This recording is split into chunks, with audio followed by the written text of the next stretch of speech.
hello friends, and welcome to Ariel's Twilight Years, how to be a really old model. I am revisiting a subject that I did not think I would ever have to revisit, but I was wrong. Back in 2017, I made a video called How Much Does an Internet Model Earn? And in that video, I stated things that I genuinely thought were absolutely the case, and were the case for me at the time. And in the intervening years, I have been gradually realising, my gosh, I got it wrong. So here is an update. Back in that video in 2017, I was earning around £70,000 a year. I was really happy with that. And I thought that models who shot higher levels than me, perhaps maybe mobilised their fan bases better to get them to buy more products, could maybe make around £100,000 a year. But I said at the time I thought that was about the ceiling. Now I have to revisit that for reasons that will become apparent in this video. So how much does an internet model earn? That is a complicated question. All I can tell you is what I earn, what some of my colleagues earn, and give you some strategies for possibly earning more yourself if you are a model. I've been modelling since 2003.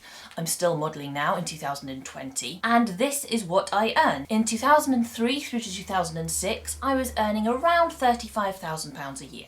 2007 to 2012, I was earning more like £40,000 to £47,000 a year. 2013, it dropped to £28,000. 2014, it was £45,000. 2015, £50,000. 2016, £65,000. 2017, £82,000. 2018, £113,000. 2019, £100,000. And 2020, although we're in that year, so I've had to project the last month, it's over £140,000. I have doubled what I was making in 2017 when I made that video.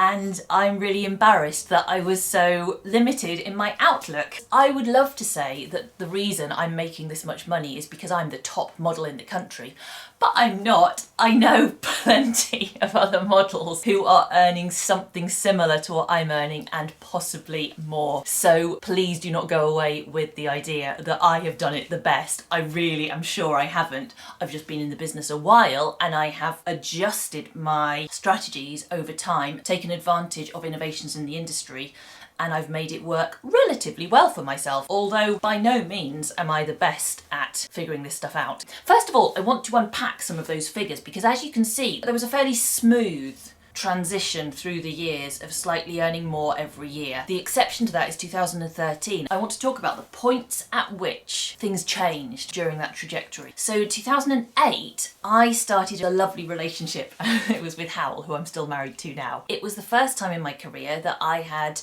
realised I needed to take time off. Up until that point, I'd basically worked 7-day weeks. If the work was there, I'd just take it. And as a result of finding someone who wanted to spend time with me regularly, I realised I couldn't do that anymore. So I did stop working quite so often. Fortunately, I, at the same time, was getting new clients. I was getting better established. And so the fact that I dropped back from 7-day weeks to 5-day weeks didn't affect my income. As you can see from the figures, I carried on just earning a little more every year. Then 2013 is the year we see a big dip. I lost a quarter of my income that year, and it's for the very simple reason that I injured myself. I got a knee injury. It took me 3 months to fully recover. I had to stop working almost completely during that time. And it was then, 2013, that I realised I needed something to give me an extra income. Up until that point, all I'd been doing was touring modelling. So if I didn't go to work with a photographer, I made no money. And I realised that needed to change. I needed to find a way to make myself less vulnerable. So that's what I did in 2016. It took me a while to figure it out.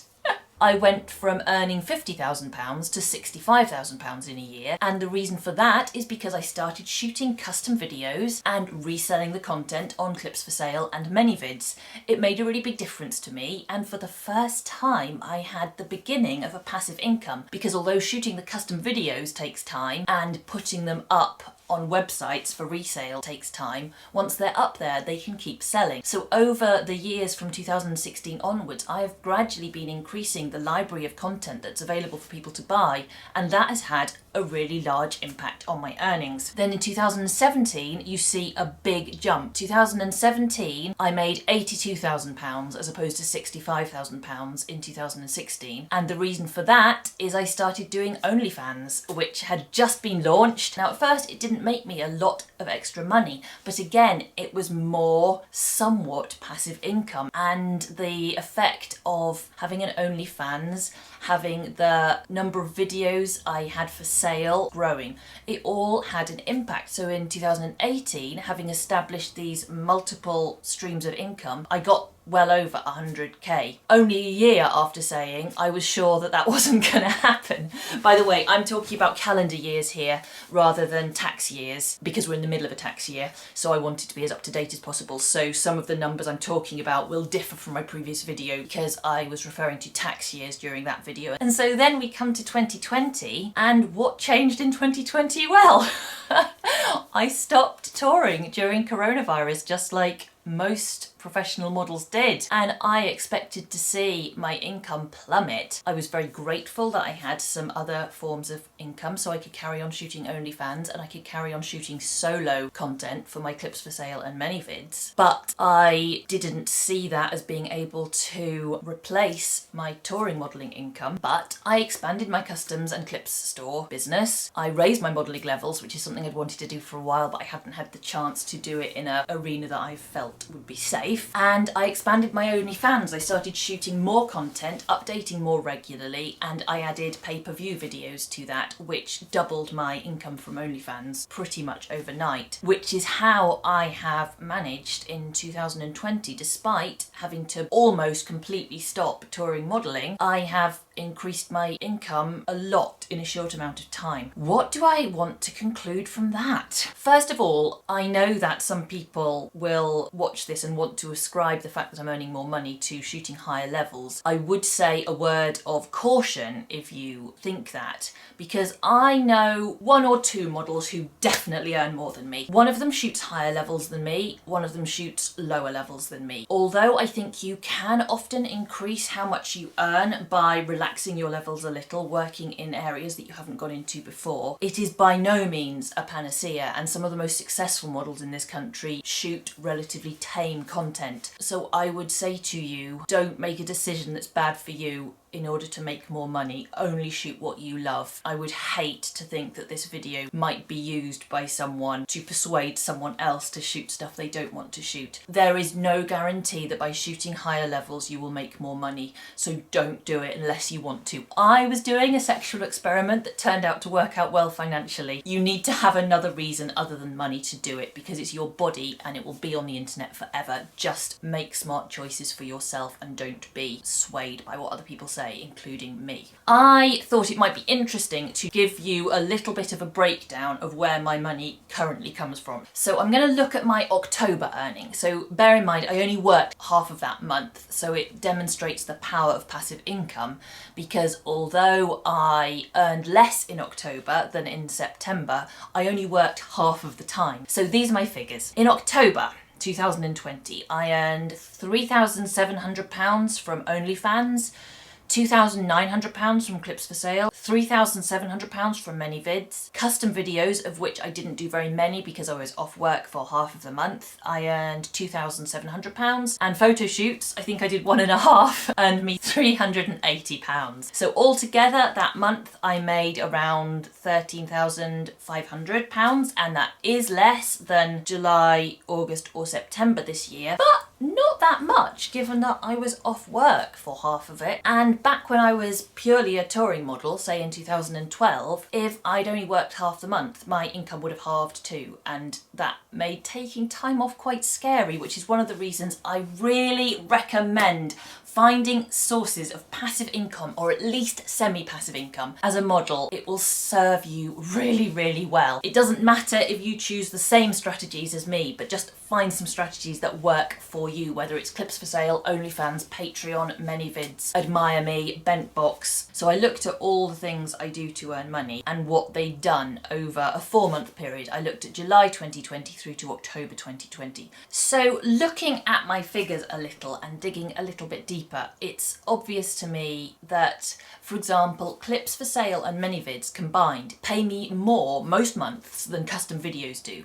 Custom videos on their own look like a really good financial choice. You can ask a generous fee for shooting them, but it's the resale value that really gives you the long-term financial success, which is one of the reasons that shooting exclusive customs extensively, so you shoot it just for the customer and never resell it, you need to really charge accordingly for that, because the value you lose by not being able to resell is considerable. And I've discovered that taking time off, you can clearly see it affects being able to do customs and photo shoots, of course, but it doesn't really affect video sales as long as you've got enough stored up that you can keep on updating. I want to talk briefly about the part of my job I've not really been able to do since coronavirus happened, and that is modelling for other photographers or producers and charging them an hourly or a daily rate. Do rates go up as you get more experience? They do, but they don't go up, sadly, in line with inflation. I can only assume that the reason for this is that the supply of models who are prepared to work nude, shoot video and shoot fetish content has increased over the time I've been a model. So I'm going to run you through what I used to charge, how it's changed. So 2003 to 2007 I was charging £40 an hour or £250 a day, and right now there are plenty of models charging very similar amounts to that. In fact, there are models charging less than that still. 2007 through to 2010 I was charging £45 an hour or £275 a day. 2010 through to 2015 I was charging £50 an hour or £300 a day. 2015 to 2020 I was charging £60 an hour or £325 a day, and in 2020 I decided to stop offering hourly rates at all and I started charging £250 per half day or £350 per full day. So yes, my rates have gone up with my experience, but the market has not supported me increasing them in line with inflation. So if you did 4 full day shoots a week at £250, shooting for 48 weeks a year, which to be honest is a fairly ambitious goal. I don't think most models starting out today would get those many shoots, but hopefully they could build up to that. If you did do that, you would earn £48,000 a year, which is quite a lot. If you did the same thing but you were charging £350 a day, assuming that you still got the same number of shoots, which you might not because some photographers aren't willing to pay that much however good you are. So if you did do your 4 full day shoots a week at £350, shooting 48 weeks a year, you'd be earning £67,000 a year. So what I would say is don't sell yourself too cheap. It's easy to think that by having low rates at the beginning you'll attract lots of interest, and you may well do that, but then it's quite hard to raise your rate significantly to photographers who've already been paying you a lower rate. I'm not saying it can't be done, but changing your rates less often rather than more often probably will get you more goodwill from your photographers. So it's probably sensible to start with a rate that is reasonable to you rather than going in really low. Fortunately, putting up your rates to your photographers is not the only way to increase your earnings. I want to look back before COVID, back in January 2020. This is the breakdown of what I was earning. So back then, custom videos made me the most money, followed by touring, followed by clips for sale, followed by ManyVids, followed by OnlyFans. Now, that is all flipped. I make the most money from OnlyFans, followed by custom videos, followed by ManyVids, followed by clips for sale, and touring modelling is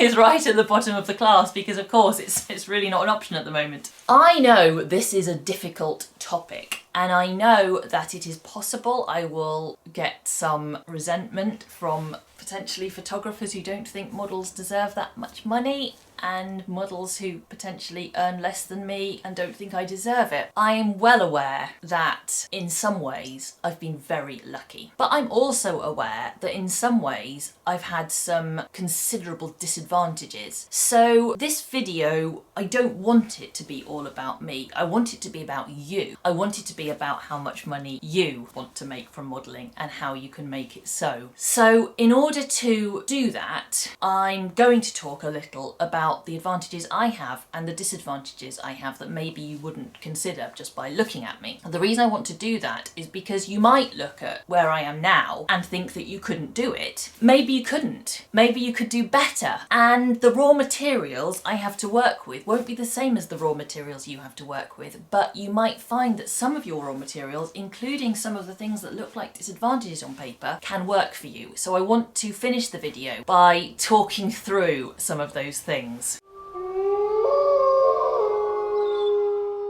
Looking at me, some of my advantages are clearly visible and some of them are not. For example, I'm tall, I'm 6'2", and in some ways that is a huge advantage. People look at me and they say, "Are you a model?" That doesn't happen to everyone, I'm very well aware of that, and it can be quite helpful to look like quite a lot of people's idea of what a fashion model looks like. My build is an advantage in some ways. I don't put on weight particularly easily. I've stayed the same dress size for 17 years, which isn't something that everyone can achieve, and it's luck in at least large part. I've got ballet training. I didn't know when I was 7 years old and asked if I could start ballet classes that it would end up leading to giving me an advantage in a completely different career, but it has been an advantage. Lots of photographers like to photograph dancers and ex-dancers, and it gives you at the very least some poise and some ideas about how to move your body. I went to drama school. That's also an advantage because a lot of the work I do now especially is video, and improvising to a camera is comfortable for me in a way that it isn't necessarily if you haven't got any drama training.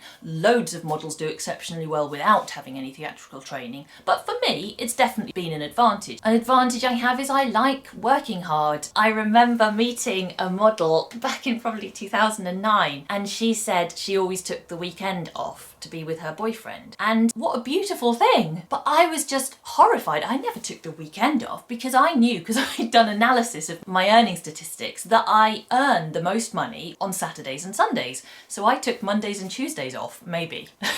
If I felt like it, because they were the days that traditionally I hadn't earned so much money. So the fact that I find it quite easy to prioritise work is, again, it's an advantage. I make friends easily. I have the advantage of enjoying spending time with people, finding it quite easy to connect with lots of different sorts of people, at least on a superficial kind of level. I'm not saying I'm the nicest person in the world by any means, and I'm certainly not the most patient, but I don't find going into someone's house, having a nice chat over lunch, I don't find that particularly challenging. And I know if you're very, very shy, for example, that's going to be a challenge. Maybe you can't do that 5 days a week. I don't really care what I look like, which is an advantage, which comes on to I'm not really embarrassed by doing weird stuff. I don't really care if I look bad, and I'm comfortable naked. If you don't feel like you want to work naked, it is harder to find work. Not to say it's not possible to be a full-time model and not work nude, but in the freelance world, it's certainly an advantage. And I like video work. Not every model does, and it's made it very easy for me to segue into more self-shot work because I could be on video all day. I have been on video all day.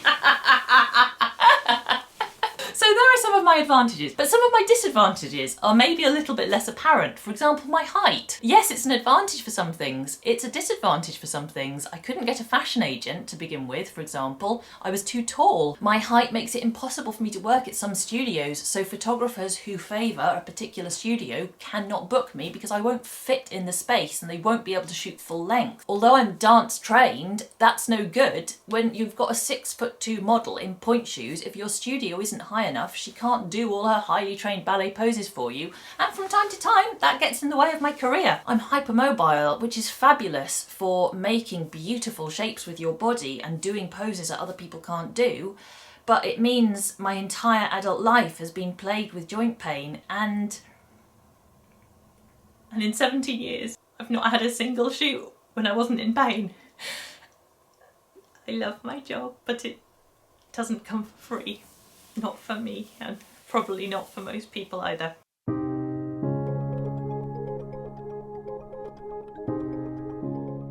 My first career as a dancer, it ended in injury when I was 18, and as a result I'm fragile and I'm aware of my physical fragility. It means that there are some poses I don't dare do and some poses I can't do, and I've had to work really hard technically so that people don't notice. So it means that some genres I'm no good for, and people don't know that by looking at me, so I have to turn down work because it's the only ethical thing to do. I've got a medical condition that makes it hard to travel. I can travel, but it's difficult and I have to make some preparations that maybe a lot of people wouldn't have to. I don't heal easily, so I have to be careful with myself because I know that the chances of my recovering from something are not certain. In conclusion, some of my disadvantages, like the fact that I'm physically fragile, knowing that about myself means that I knew I should take opportunities when they were presented to me, because I've got no guarantee, as no one does really, of how long I'd be able to take advantage of those opportunities. And that's meant that I have worked hard because I've not had any confidence that 30-year-old me or 35-year-old me would still be able to model. 43-year-old me doesn't know if 45-year-old me will be able to do what I'm doing now. And so I take advantage of everything. And my fragility also means that I knew I had to diversify. I saw what happened to me in 2013 when I got a knee injury, and I didn't want to have to cope with another illness or injury with the financial vulnerability thrown into that mix. I can never rely on my body to cope with touring modelling long term. I have to find other options, and in the end that's the thing that's led me to doubling my income over a 3-year period. So, you know, it's a disadvantage and an advantage. And finally, I guess I'd say that one of my disadvantages is insecurity. I don't feel good enough to be a professional model. I can't quite believe it happened to me. 17 years on, I still can't really believe it. And it means I look for ways to validate myself. And I found that earning money helped. In conclusion, I want to say, look at what you have, use what you have, and maybe you won't do as well as I did, but you'll still do well, and maybe you'll do better than I did. As always, my email address is below. If you're a model with any questions, please get in touch. I felt uncomfortable making this video because I can't quite believe I earn this much doing something I like so much, but I would like to help and hopefully inspire new models or newer models to aim high, because I could have done a lot better if I'd aimed higher earlier, and I didn't know it was possible, so I didn't bother to try. So aim high, work hard, do the stuff you actually like, and get rich if you can. Bye bye!